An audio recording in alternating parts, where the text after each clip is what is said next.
Right now, imagine waking up to silence. Not the peaceful kind. The wrong kind. The kind where you strain your ears for a cough, a footstep, a voice, and get nothing back. You've never actually experienced this. Not really. But your ancestors did. Over and over again. For hundreds of thousands of years. This exact nightmare was a real, survivable, documented human event. Waking up and finding your people gone.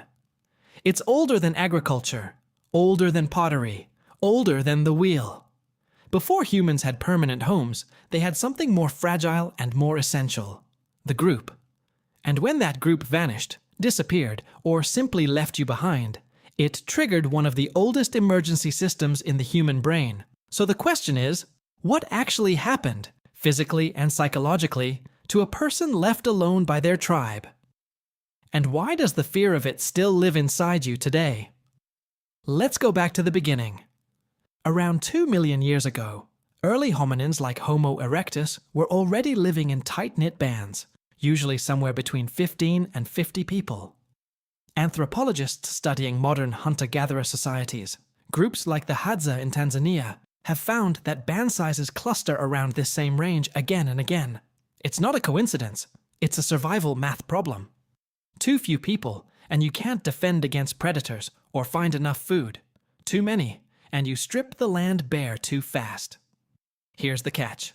At this population size, being separated from the group wasn't an inconvenience. It was a death sentence. A lone human, even a strong one, was slower than a lion, weaker than a hyena pack, and worse at almost every physical contest in nature. Your only real weapon was numbers. So evolution did something clever. It didn't just make isolation dangerous.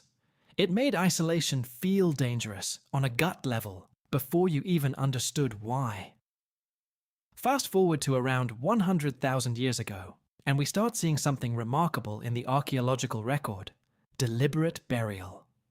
Sites like Kafza Cave in Israel show bodies placed carefully, sometimes with ochre, sometimes with objects. Researchers like Ofer Bar Yosef have argued this reflects an early social contract. You don't get buried by people who left you behind. Burial is the group saying, "We still see you, even now." That's the flip side of abandonment fear. Belonging had a ritual. Losing it didn't. Now here's what makes this so important. Anthropologist Robin Dunbar has spent decades studying primate group sizes and something called the social brain hypothesis. His theory: human brains grew larger specifically to track relationships. Who owes who a favor? Who's trustworthy? Who might leave? Being forgotten by your tribe wasn't just sad. It erased your entire support system for food sharing, defense, mating, and information. Losing the group meant losing your access to fire, to shared knowledge of water sources, to childcare, to literally everything that made survival possible. Think about that. Your body's stress response to loneliness isn't a modern glitch. It's an ancient alarm bell, and it used to be right to go off. Let's jump to a specific, chilling example: the Otzi problem. When Otzi the Iceman was discovered frozen in the Alps in 1991, researchers eventually found something disturbing. An arrowhead lodged in his shoulder. He'd been shot, then left, or fled alone into the mountains, wounded, without his group nearby to help him.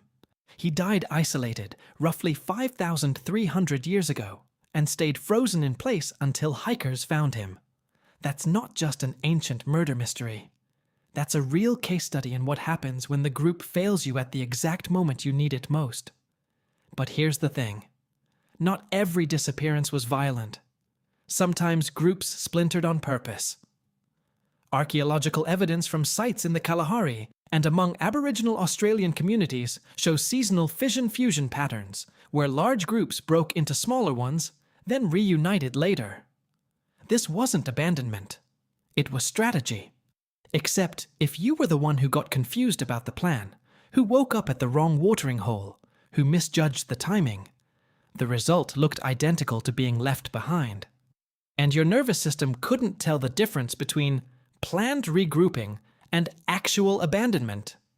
It just panicked the same way either time. Same. Honestly, I'd panic too. Now, let's talk about what actually happens in the body when this occurs, because researchers have studied this in modern contexts too, not just ancient ones. Social psychologist Naomi Eisenberger found that social rejection and isolation activate the same brain regions as physical pain. The anterior cingulate cortex lights up whether you're injured or abandoned. Your brain never fully separated "my tribe left me" from "I am in danger of dying." It's the same circuitry. That's why isolation, even briefly, spikes cortisol, increases heart rate, disrupts sleep.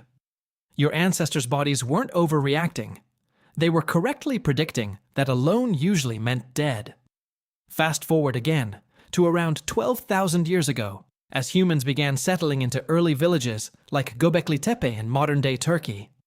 For the first time, communities grew large enough that losing your immediate small band didn't always mean total isolation. There were neighbors, structures, shared spaces for ritual and gathering. This was a turning point. Belonging started to scale beyond blood relatives and lifelong companions. You could, in theory, survive being left by one group by finding another. But the old alarm system didn't get the memo. It's still running on 2-million-year-old software. Your brain still reacts to a friend not texting back like it might mean actual tribal-level abandonment. Here's what makes this civilization defining. Every major human social invention since then, marriage, citizenship, religion, even something as modern as a group chat, exists partly to solve the exact same problem your Homo erectus ancestors had. How do we make sure no one wakes up alone? So here's the full picture. 2 million years ago, isolation meant death, so your brain learned to fear it violently. 100,000 years ago, burial rituals emerged to promise you'd never truly be forgotten. Bronze Age wounds, like Ötzi's, showed exactly what happened when that promise failed. And by 12,000 years ago, humans were already building bigger nets to catch anyone who fell through the cracks of their small, original tribe. Which brings us back to you, waking up in silence, straining to hear a voice that isn't there. That feeling in your chest isn't random. It's not weakness. It's a system built over millions of